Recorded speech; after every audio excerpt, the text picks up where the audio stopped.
This is the Chewing the Cud podcast, a podcast for the UK dairy industry, brought to you from the southwest of England and listened to around the world.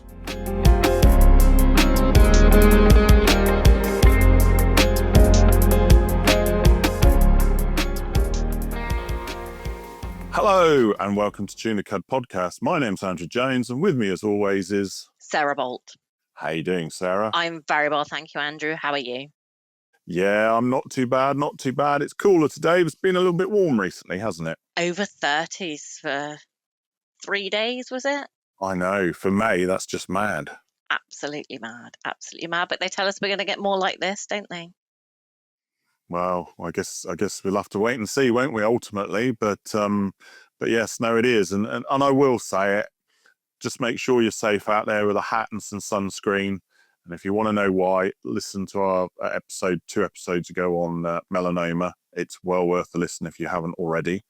But enough of that. Let's talk about today's topic. So today was really interesting. I mentioned it in the recording. I actually heard the lady on the podcast talk at a webinar back late 2024, early 2025, and I thought it was a topic that was well worth sharing. So reached out and yeah, we recorded an episode with them. With across the pond, as it were. Yeah, I know. And that was probably one of my most bizarre days since I've started this podcast, is the day we recorded this was also the day we recorded the episode with John Huxley, which was our Christmas episode. So we were talking to New Zealand first thing in the morning and California later that day. And it was a very bizarre day in that way. It's amazing how you can travel without really traveling. Oh, yes. Well, what is it Jamiroquai said? Traveling without moving, but that's another different topic. But anyway, so let's go enjoy today's episode.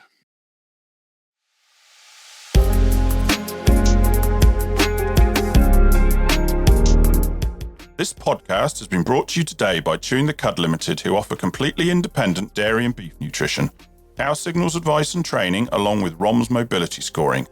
For more details on these and other services available, please visit our website www.chewingthecud.com or email us directly on nutrition@chewingthecud.com.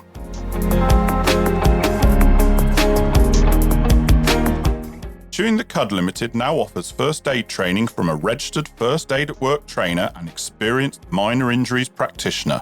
For more details, please visit our website www.chewingthecud.com or email us directly on training@chewingthecud.com.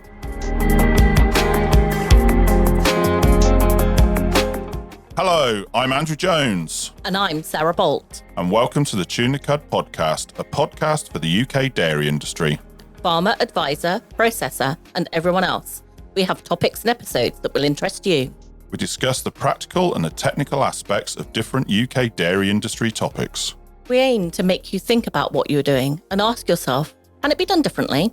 Listen to us speak with specialists from inside and outside the industry about their area of expertise. Subscribe and listen to episodes for free on your favourite podcast platform. Sign up to our website, www.chewingthecud.com, for podcast notifications so you never miss an episode. And links to our socials, including Instagram, Chewing the Cud Podcast. All one word, and remember, no G. Or email us direct on podcast@chewingthecud.com. If you like what we do, please share and leave us a review to show your support. And that's it. Enjoy today's episode.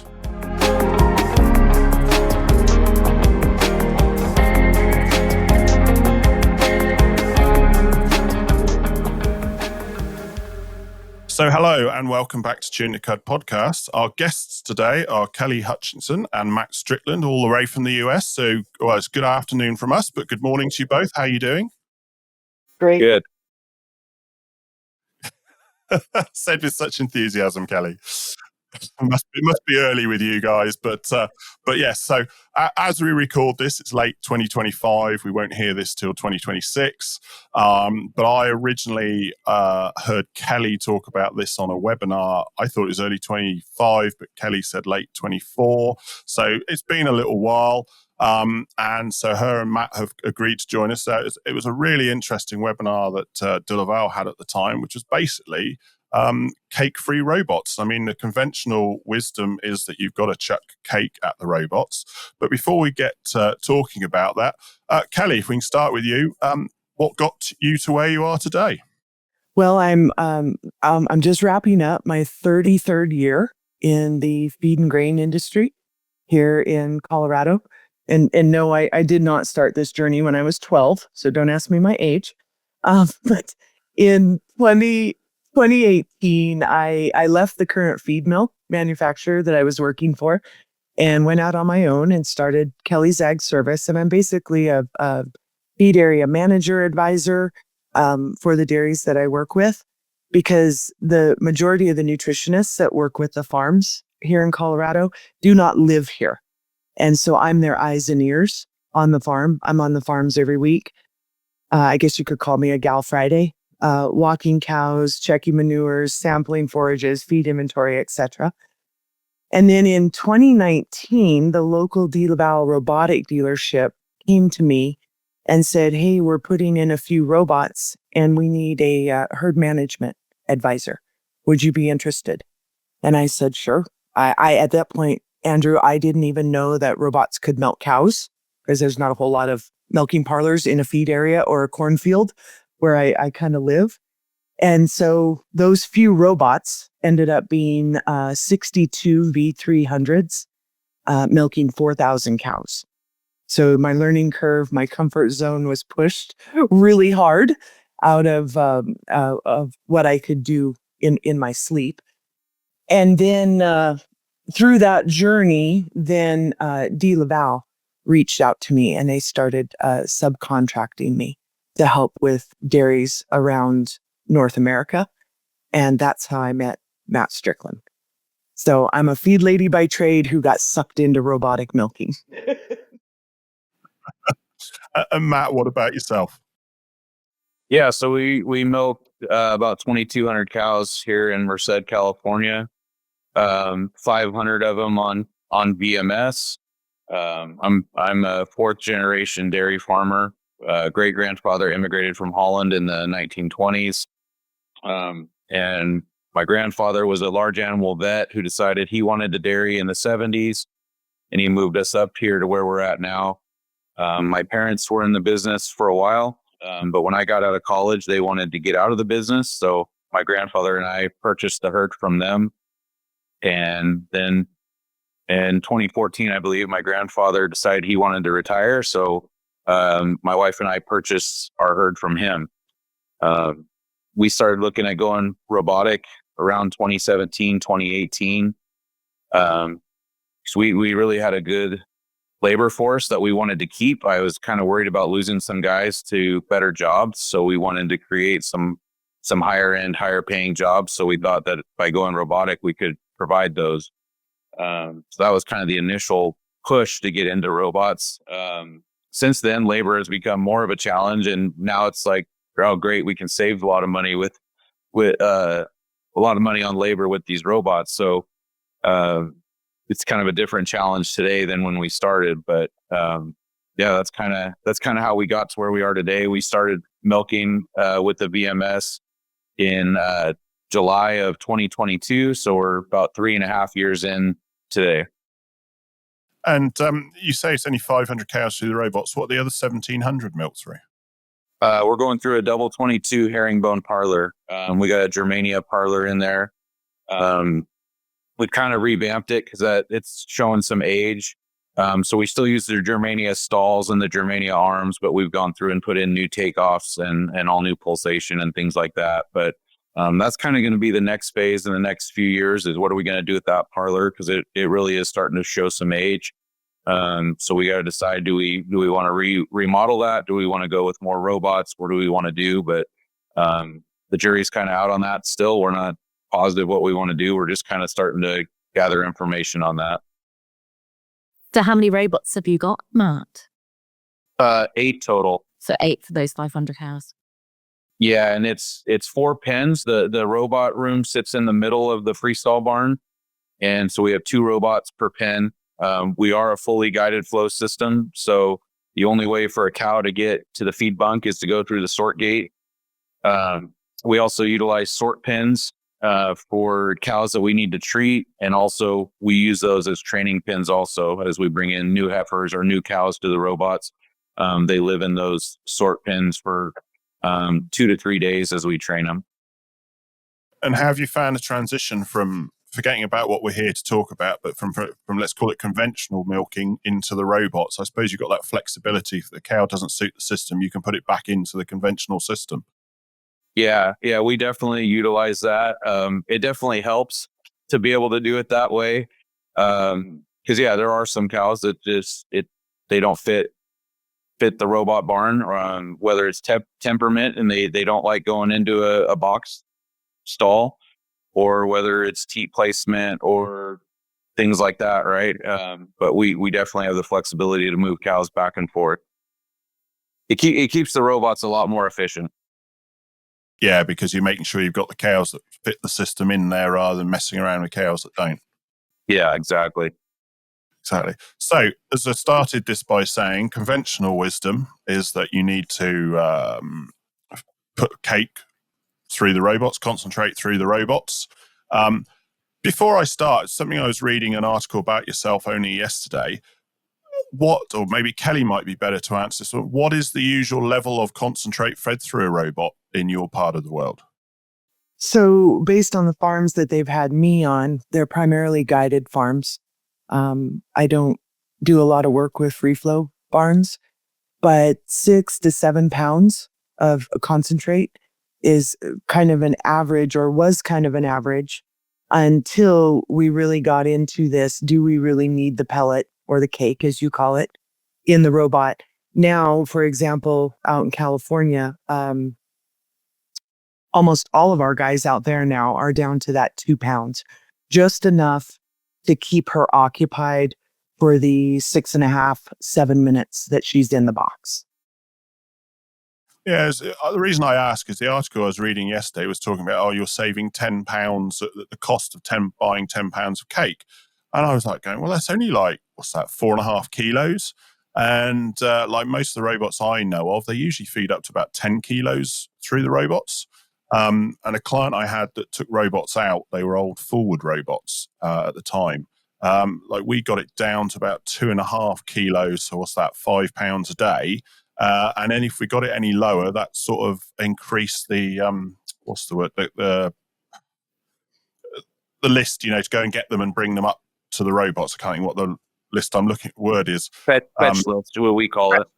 Yeah, fetch list. Thank you. That's the one I'm looking for. I just couldn't remember the word. Thank you, Matt. But yeah, it increased the fetch list. But it was just curious to know that. It made me go, oh, that's a lot lower than most people here. If you're ever having to do robots, it's usually they're feeding up to like sort of 10 kilos and probably averaging, I don't know, that sort of 4 or 5, is what I'd say. I don't know what you'd say, Sarah, in terms of your costings, what they might suggest. Do you know, I have to say I haven't looked at the costings. I should have done that before I came on on this call.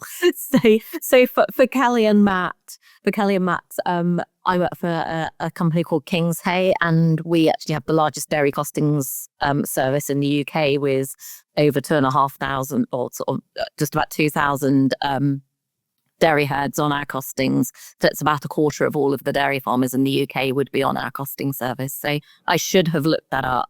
I'm neglecting King's Hay there, so my apologies to my colleagues who are probably shouting at the recording as we speak. Well, and I'm going to throw a question. You don't get to ask all the questions. We're going to ask questions too, but primarily, what is the barn layouts? Is it predominantly free flow, or is guided gaining momentum? And I know you guys call it something different back there, what, milk first or something like that, but no, some people I've heard in the past refer to it as a forced system. But I'm not a big fan. I think guided is the better name. I think that's what most people would call it. I think up till now, it's been very much depending on the area you're in, depending on the service. I mean, if I'm honest, down here in the Southwest, there's been a lot of Leyleys because of the very good service from the Leyley dealer from the Southwest. And in other parts of the country, you talk to people and they go, oh, why is Leyley so popular with you? It's DeLaval. And But that has now changed. I think some of the Leyleys in other franchises around the UK have lifted their games. I think it's a bit more more competitive than to what it was. But certainly Leylee have been the leader here in the Southwest because of the service that was coming from the local dealer that was, covering the Southwest.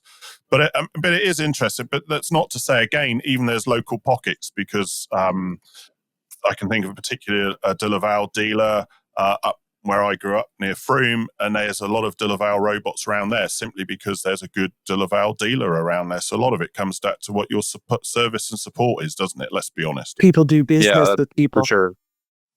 2 grazing herds that I've dealt with in the past. So robotics with grazing are both DeLaval. Yeah, they're saying that we're going to do a podcast at some point that's going to be grazing and robots, and the guy that's talking about that will be a Leylee robot. So let's be honest, it's usually either blue or red. The others don't usually get much of a look in.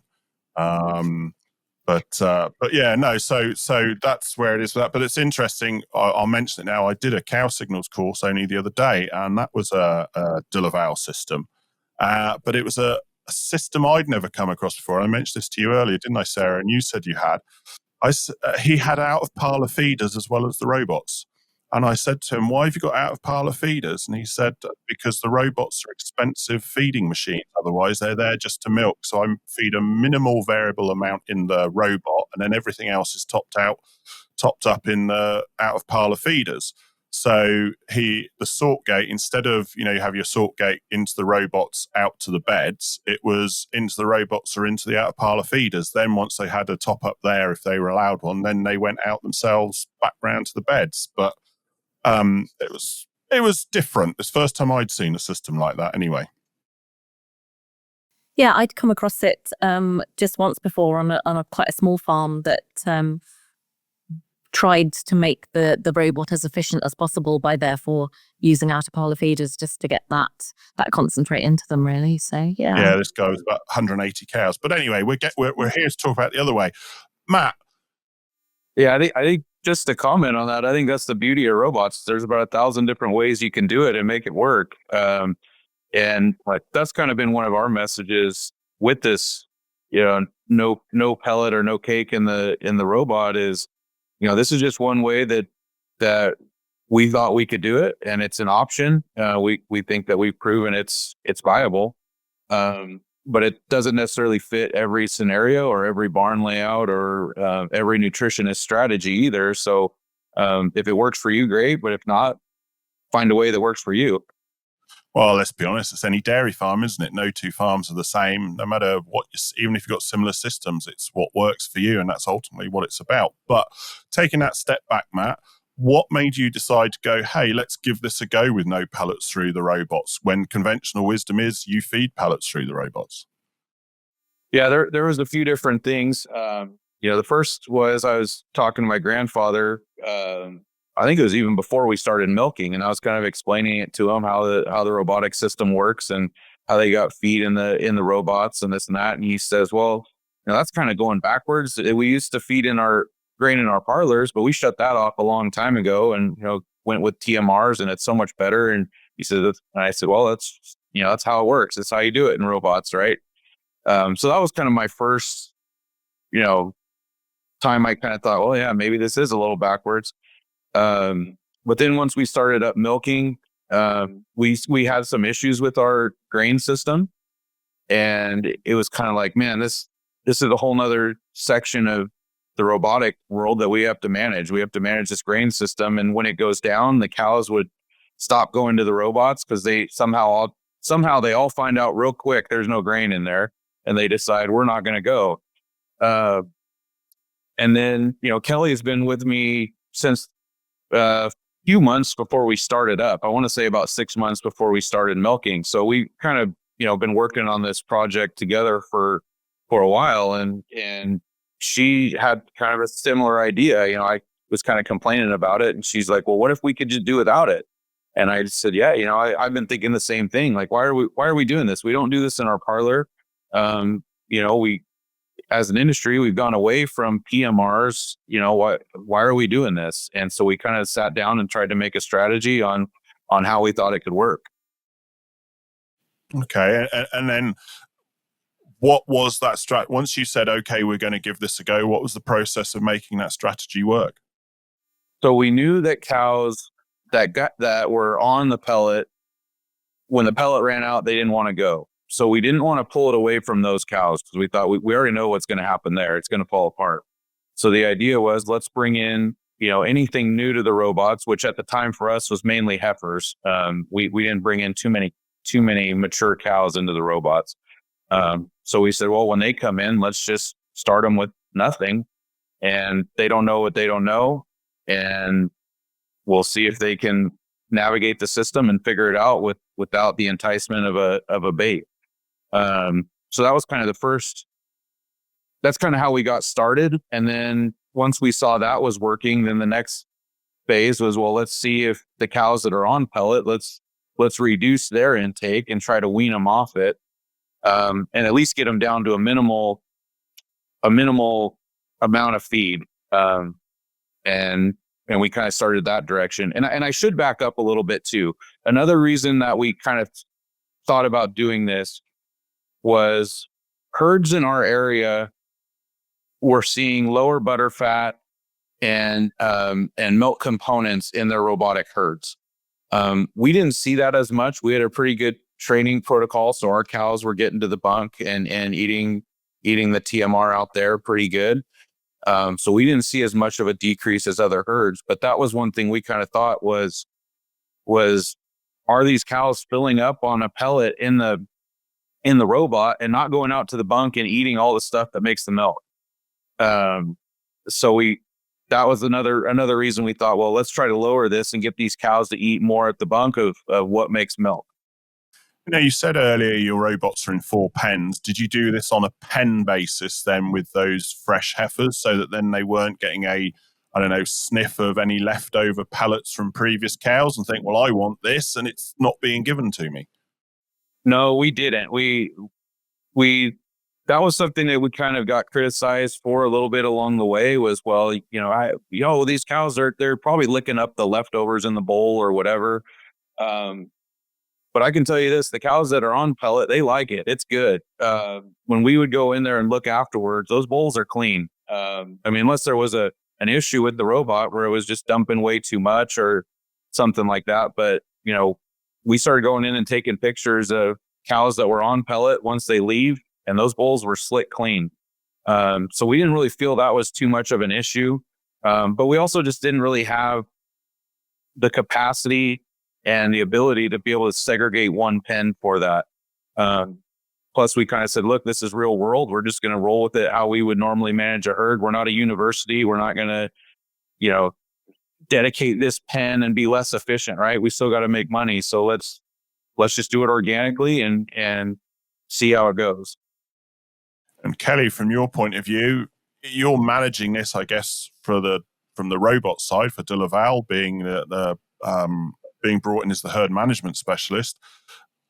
How did it work for you, or how did you obviously thought it was a good idea because you had been thinking about it at the same time with Matt, but how did it take from your side of things? Well, it just made sense from a cow behavior standpoint to me. I think that was my first trigger is cows don't know what they don't know, right? I mean, they have a herd instinct and they're smarter than we give them credit for, but what we teach them is what they learn, right? And so I always questioned, why are we teaching her that she's going to get this treat or this bait or, whatever you want to call it in the robot. And when Matt spoke earlier about, the naysayers saying it couldn't be done, or the girls with no pellets would come in and lick up what was left over. The new heifers, the new animals that we brought into the facility, they did not know to put their head down and look for a pellet. And that's just simple animal behavior. We weren't training her to have that Pavlov's response to the pellets coming. Banging on the pipe as they do in we have quite a lot of cows that are still fed in parlors, and we know what they're like. They know all the tricks as to banging the pipes and tapping the hoppers and all sorts to get that extra cake out, don't they? Yeah, they didn't expect it. So, but the one thought process that we had, or the hurdle that we knew we would be coming into, as we were taking the girls that were exposed to pellets or used to pellets off, was that we couldn't take it away too fast. Like Matt said, when the feed system went down, the girls told us immediately that they weren't getting their pellet in the box type of deal. So it was very, very slow. Our process was very slow. So was there anybody had done this before? Or I guess, how did DeLaval think about this? Because again, their system is, or robots conventionally are about feeding pellets. So did DeLaval think you're mad? Or did you just go, we're doing it, but we're going to do it in a managed way? Or was there something you could rely on and say, well, someone did it 5 years ago, maybe even at a university, and said, well, you can do it, but nobody's then followed through with it?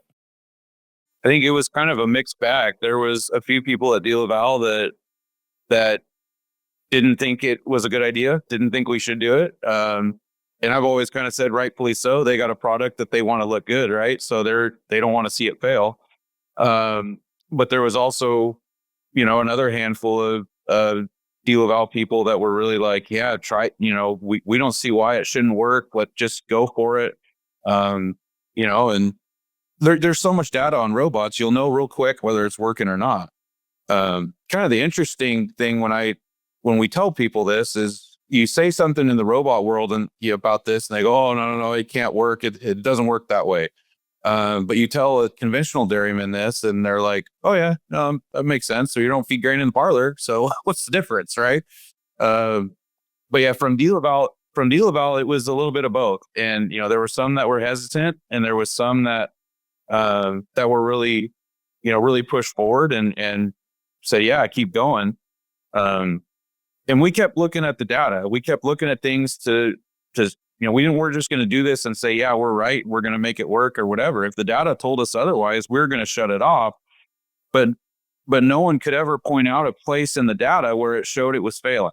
Even some of the naysayers would say like, well, it's not working. And you go, okay, well, show me where it's not working, because I can't find it. And they would just say, well, I can't find it either. I don't know. Maybe it is working.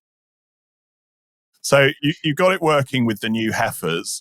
So then obviously you had the existing animals that were already in the herd in the robots. What was the next step for them to get them off the pellets and be pellet free? As you say, you had to take your time, but over what sort of time period was it? I'm guessing you changed products potentially. How did you do it? How did you manage it?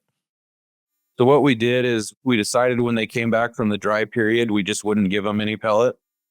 And I will say, if there was any hiccups with this, with our plan and with how it went down, that was it. Those cows, people kind of, they went cold turkey. Yeah. So they'd come back from the dry period and we would just cut them off at that point. And, a lot of people thought, oh, they won't remember. It's been 60 days. They won't remember. They do remember. And I kind of knew that going in. I had been to a conference at one point and a dairyman was speaking that he had Lely robots, I believe in Indiana. And he said, well, we have Lely robots on this dairy, but we have DeLaval calf feeder on the other dairy. And those calves that were fed on that box feeder, they train to the robots quicker because they know that feed comes from a box. And that's 2 years later, from being a baby calf to a mature animal. That's 2 years. If they remember they're going to remember 60 days after the dry period. And I will say those cows do. And so if we have had any trouble with cows that, we're fetching more or anything like that, it's those mature cows that we cut cold turkey when they came back from the dry period. And it's been a little bit of an adjustment there. But over time, they learn the system and they realize they how to work it. They got to go through it, all that stuff. And it's played out. Okay. Because I remember when I heard Kelli speak, that you said, Kelli, that I don't know if it was Matt or maybe other clients that have done it. You put on a very almost like a play pellet, which I think was just salt and something else, wasn't it? Or am I incorrect there? No, you're absolutely. That's what our pellet was from day one. We didn't have any nutritional value to our pellets, or much of a nutritional value.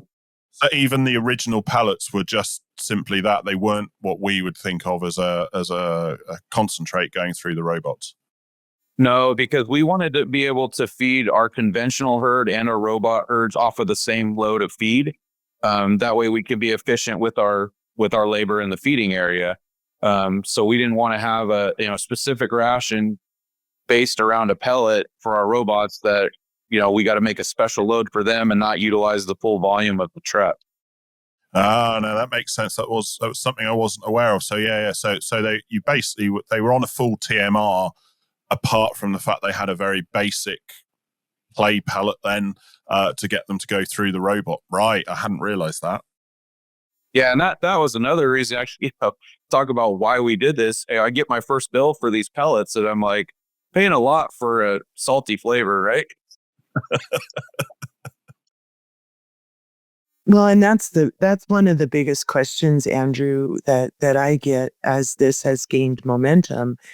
And I have to preface it by saying that there are geographic areas in our globe that probably don't have the luxury to do this.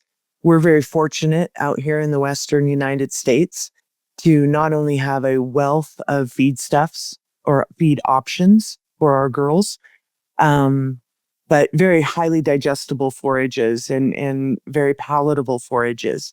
So there's some places I get pictures from my colleagues around the globe. I've trained everybody to get me pictures of the feed bunk. And I do see what we would call like a dry cow ration in a lactating cow bunk, a big, bulky, slow rate of passage ration in the bunk. And so, yeah, in certain areas, they probably have to supplement in the robot. Maybe that has been one of the deciding factors to put in robots, is to be able to get some extra nutrition into the girls that your geographic region doesn't allow you to get. Different from them, we have that luxury out here. So yeah, like Matt said, it just did not make sense to put a filler or an occupier or a added expense through that robot when we have the ability to put it all in the bunk out here.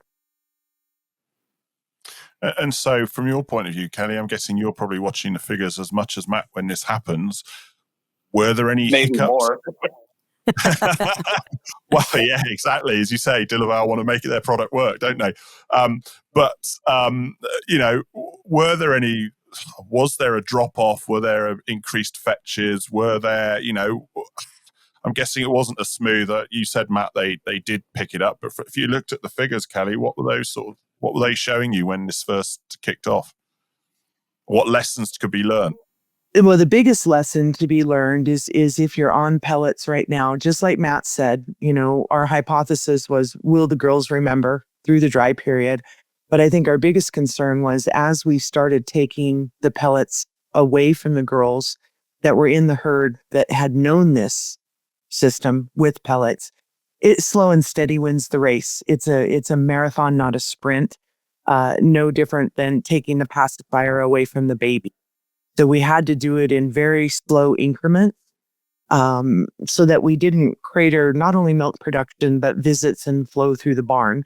And I think there were times, Matt, I think you'd agree that, things would happen in the barn and our immediate response was to assume it was because the pellets were being slowly decreased. And 9 times out of 10, if we stopped and asked the right questions and listened to the cows, it was not that. We did it so slow. Change in forages or something else that might have made that change. Exactly. But we did. We had a list of KPIs or that we would check on a daily basis. We created some reports to track our pellet girls versus our non-pellet girls. And the biggest thing was just the communication. I mean, I don't have the luxury to be on his farm every week and look and listen to the cows, but that constant communication, if we saw something different in the numbers, then I think Matt would agree. My first question to him almost always was, what's happening in the barn and what are the cows telling us? What's changed? Yeah. Yeah, I think my advice would definitely be you have to know your data, and you can't make assumptions. And I think there was a lot of times we did it personally, but also, outsiders or people you tell about, what we were doing, their first thing is, well, yeah, if you had pellets on, you wouldn't have that problem, right? Or if you had, but when we would look at our data wouldn't say that. Our data would say that, well, there was a dip in milkings in the cows that had pellets also, right? Or our fetch list was big, but there was just as many cows with pellets on that fetch list too, right? So you have to know your data, and you have to, make sure you're looking at that stuff and be able to decipher what it's telling. But yeah, it's not just looking at the headline, is it? It's burrowing down into it and actually seeing the differences or analyzing what's actually there to see what is really going on. And exactly. I like to say that we have so much technology available to us now in the industry that sometimes it can get overwhelming. But the take-home message is, we can get bogged down in that data. We can misconstrue what the data is saying or reflecting. And I think maybe this next generation of dairymen and industry people, they've really lost touch with what helps us understand that data. And that's understanding cows and cow behavior and getting out from behind the desk and going out and looking and listening to the animals and the facility. It was one of the first things I ever remember taught when I started to try and do some nutrition or do the nutrition was, cows can't read. Doesn't matter what the computer says, cows can't read. You've got to actually go out and see what the cows are telling you, not what the computer's telling you, because a walk around those cows will usually tell you plenty before you've even done anything else. Because the cows never lie to us. They will hold our feet to the fire. They never lie to us. But yeah, so I think through the journey, there were times when obviously the first bullet thrown, if anything went wrong on the farm or any of the farms that were, bringing down their pellets, that was the first initial scapegoat. But if you ask the right questions and step back and look at it, 99% of the time there was something else that had happened in that barn that had caused those girls. I'm just confirming the conventional cows, they're just on a full TMR as well. There's no pellet fed through the parlor there. Correct. And yeah, that was something I was just going to say is we had the luxury of not only comparing these non-pellet cows to their own herd that was on pellets, but also to a full herd right across the driveway that that was on just the TMR, right? So there was a lot of times too, we'd see numbers decline in the robot dairy, and then we'd go, well, what's the conventional herd doing? Well, they drop by 2 pounds too. So it's a environmental thing, or it's a feed thing, or whatever, right? So we had the luxury to make comparisons a lot of different ways between our two herds. So Kelli, I'd be really interested to hear, if you're happy to share with us, which would you say were the top KPIs that you were really monitoring sort of through this period? Oh, and Matt will jump in and help me because I'll forget some, I'm sure. But obviously visits to the robot, production, like Matt said, which is directly correlated to visits to the robot. Fetch list size, maybe that was a contributing factor, but there's so many other things that can affect that I don't know if we tracked that one as much. Obviously dry matter intake. And like Matt had mentioned, components. What else am I missing, Matt, that we were watching through that journey? There are a few things along the way that people would bring up. Kickoffs. Incomplete. Incomplete milkings, things like that. It would always I always kind of laughed when people ask this question. They'd say, well, your incompletes have to be higher and your kickoffs have to be higher. I said, well, why? Well, because what are they going to do if they're not eating while they're in the robot? And I go, well, what do they do in your parlor when they're milking? They just stand there and milk. That's all they do. But so we started tracking that, and there was no differences. A lot of it, again, because we're we're not a university herd. We're a commercial dairy herd. It was, it was dollars and cents. It was money. It was return on investment, and it was, feed efficiencies and income over feed costs and all that stuff. And that was kind of the stuff that, that obviously means the most to me. And that's why we did it, was to save money. So the biggest thing that we saw was, an increase in income over feed costs, by about 80 cents a cow. And that was static income over feed costs. So keeping everything the same, prices the same from the year before, but the difference is in the production, the current year we were doing it. And that's, to me, where it made sense. And, if we had a few more fetch cows, well, it was well worth it, because we're getting a lot more money and the cows are making a lot more milk. So that was kind of the main ones that I focused on. But a lot of the other stuff was, kind of what the robot world told us we should look at. just to match their own expectations as to what might be the case. Yeah. Visits was the big one. Incompletes. Again, yeah, like Kelly said, fetch list, we would monitor, well, did the fetch list get bigger or smaller? But there's so many things that can play into why your fetch list will be bigger or smaller. Number one, we always said your fetch list is what you make it. How aggressive you are at fetching cows will determine, is your list big or small. You can set different parameters to where you're going to fetch a lot or you're going to fetch a little. The other side, if you have a robot breakdown, and we're running about 62, 63 cows a robot. So we got a lot of cows that we got to milk. So if a robot goes down, they get behind, your fetch list is going to be big. You have a feed truck breakdown and it doesn't get the feed delivered on time, your fetch list is going to be big. So there's just, fetch list size is just one that's so hard to put into a box. Well, and I wrote down another one. I wrote down a couple ones that we would look at. Box time was another one, time in the box. Because again, like Matt mentioned, everybody said, well, our incompletes would go off, our kickoffs would increase because the girls would be, anxious or jittery in the box. And then time in area. We have the ability with the DeLaval system to monitor time in area. And that was another thing that everybody said, well, the girls will linger in a certain area because they won't have the motivation to move. And we didn't see those KPIs were not affected like everybody assumed they would be.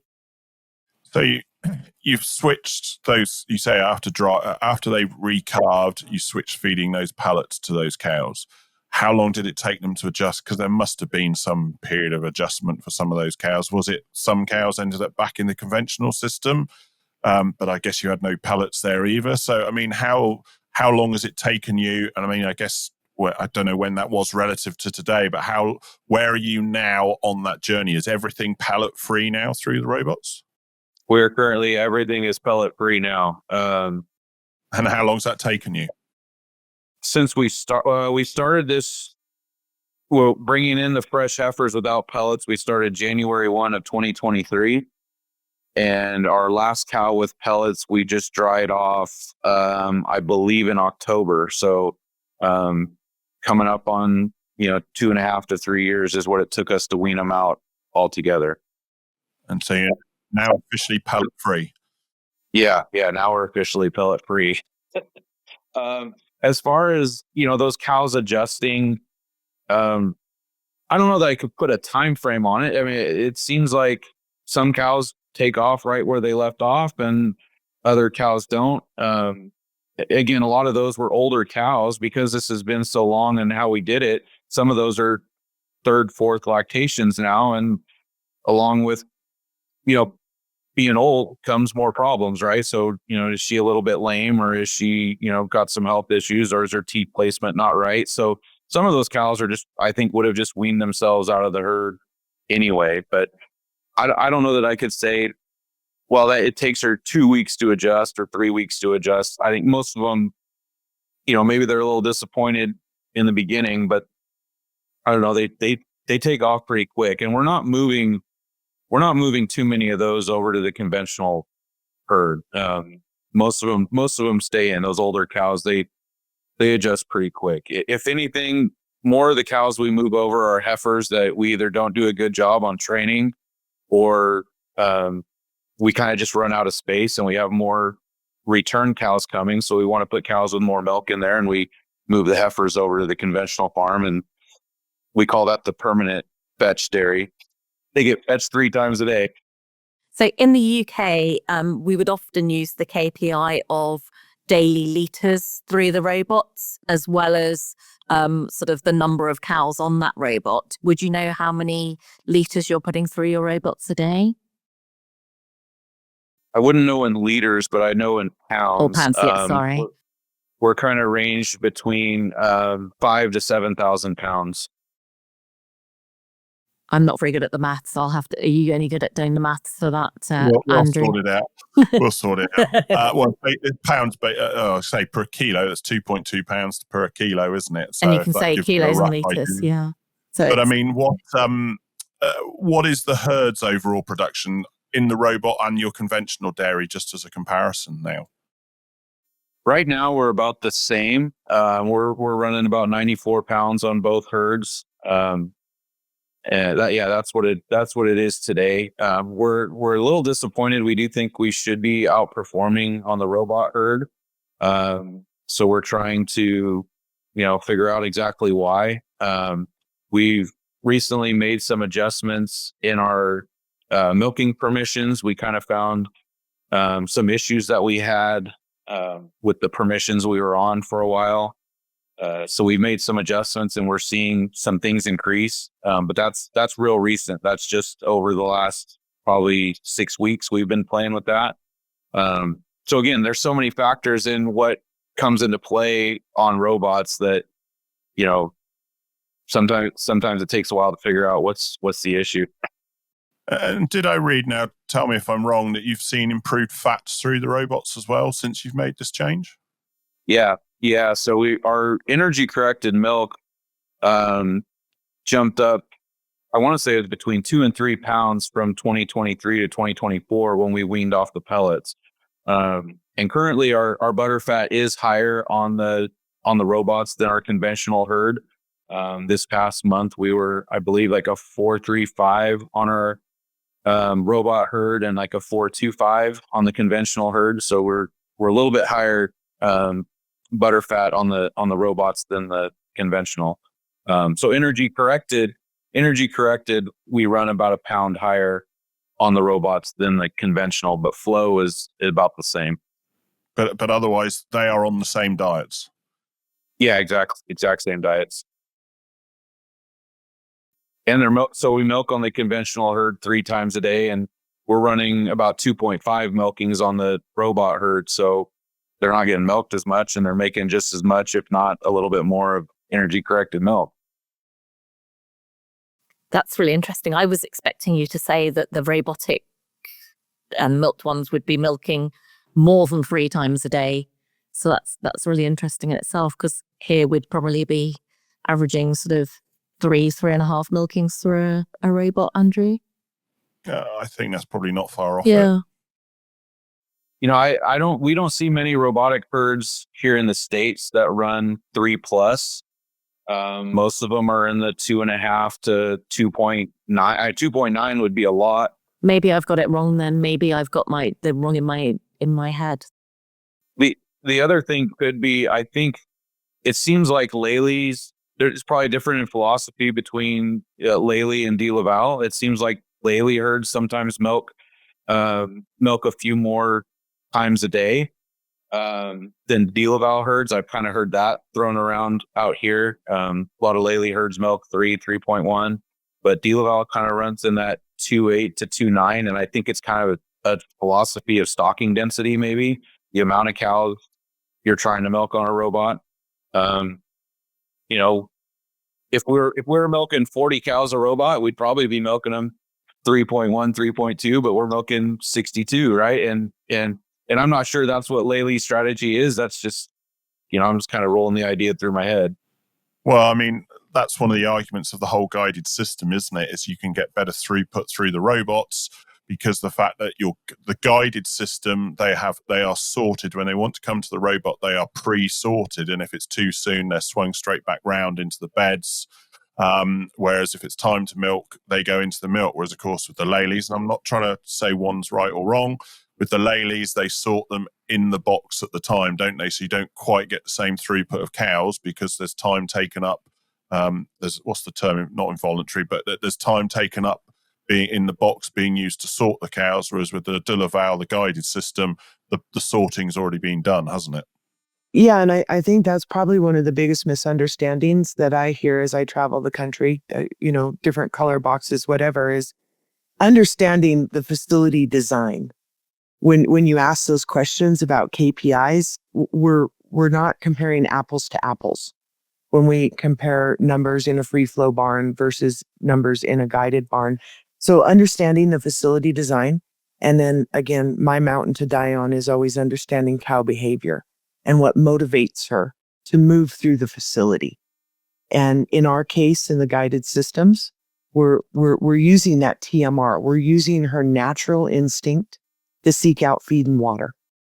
And I know people get tired of me saying it, but I'm going to get t-shirts made. Water drives dry matter intake. Dry matter intake drives milk production. And, front and back.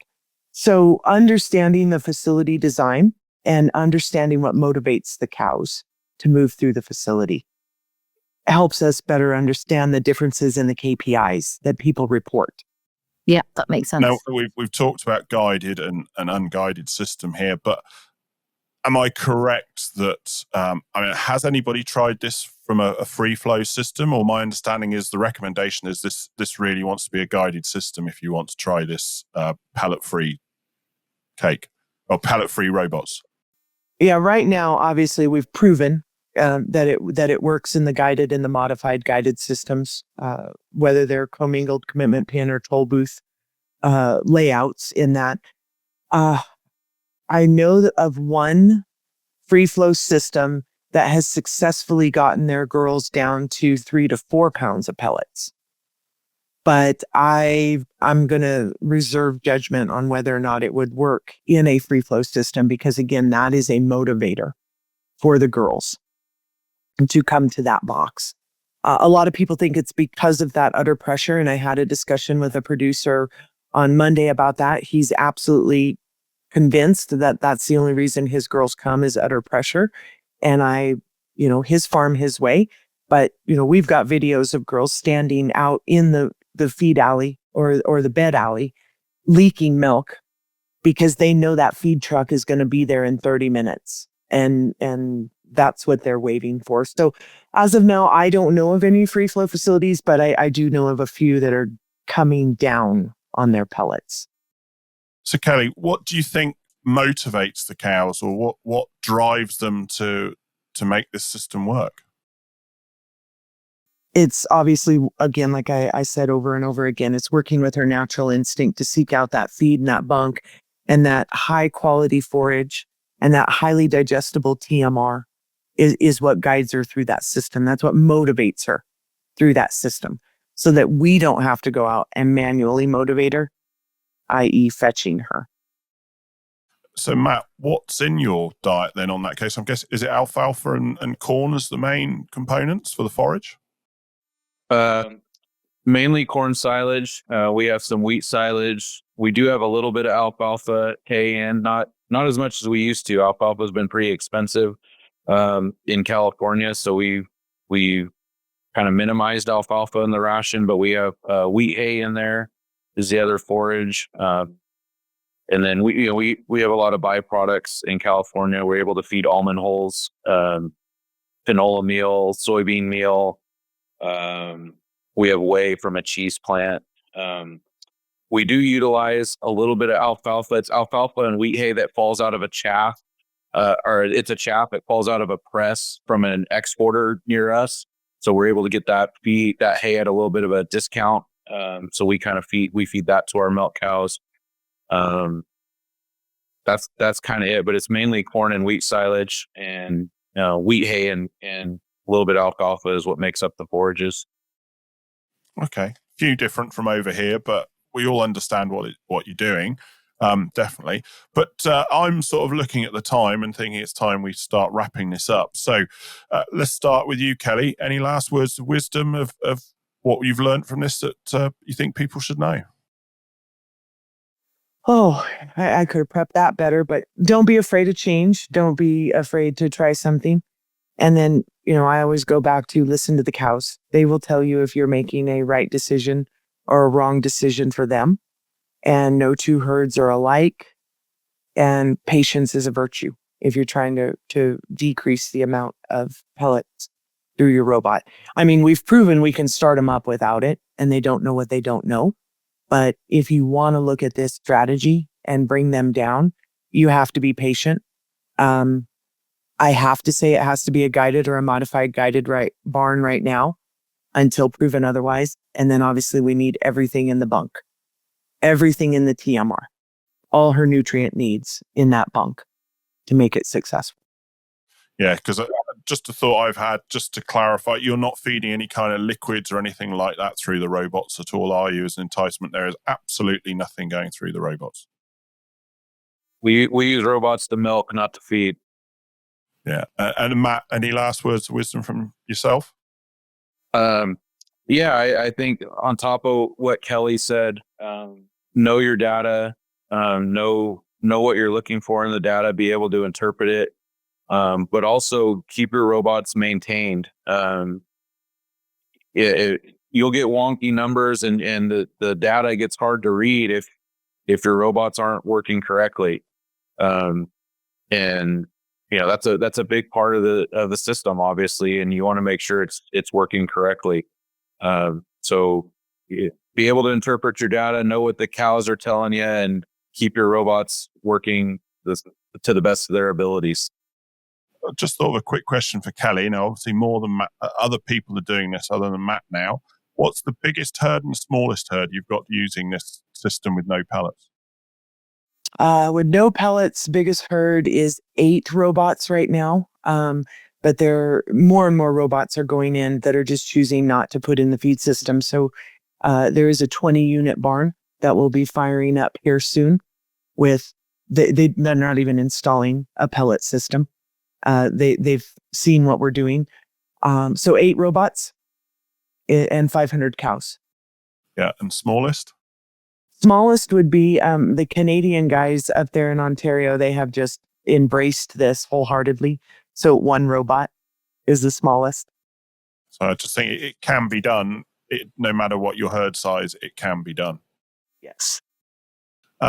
Sarah. I'm just loving the thinking outside the box and not just following the herd. And I think it just begs the statement as to every farmer should question everything they do and why they do it. And perhaps we'll see different things coming out of it. And I think you've gone to prove that that this is something that can be done, is great for the cows. And great. Absolutely fantastic. No, well, I'd like to say thank you to you both. This has been an absolutely fascinating conversation and one I've been, very keen to have ever since I first heard Kelli. I just think it's so outside the norm for this country. And I just think it creates, some interest, because of that, because it is different and everyone thinks you must feed cake through the robots and you don't. And as I say, so often the few robot herds I've had anything to do with usually sort of feed up to 10 kilos. And to me, in my head, I'm like, why? Because it's slug feeding again. We should be TMR. It should be all about the rumen health. And it can be done. I mean, I conventional dairy, I had a client retired now that's what we did. We just fed a full TMR and it worked and the cows did really well. So, very much an advocate of that because it's about the rumen health. If you get good rumen health, a lot of things follow.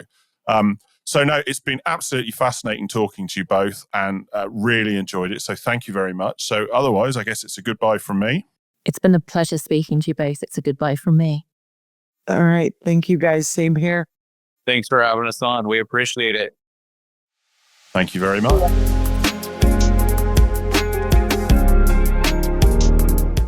Thank you for listening to the Tune the Cud podcast. podcast for the UK dairy industry, brought to you from the southwest of England and listened to around the world. Now for the really boring bit, I'm afraid, the legal disclaimer. The information provided during this podcast has been prepared for general information purposes only and does not constitute advice. The information must not be relied upon for any purpose, and no representation or warranty is given to its accuracy, completeness, or otherwise. Any reference to other organisations, businesses, or products during this podcast are not endorsements or recommendations of Chewing the Cud Limited. The views of Andrew Jones are personal and may not be the views of Chewing the Cud Limited, and the views of Sarah Bolt are personal and may not be the views of Kingshay Farming and Conservation Limited and any affiliated companies. For more information on the podcast and details of services offered by Chewing the Cud Limited, visit www.chewingthecud.com. Thank you and goodbye.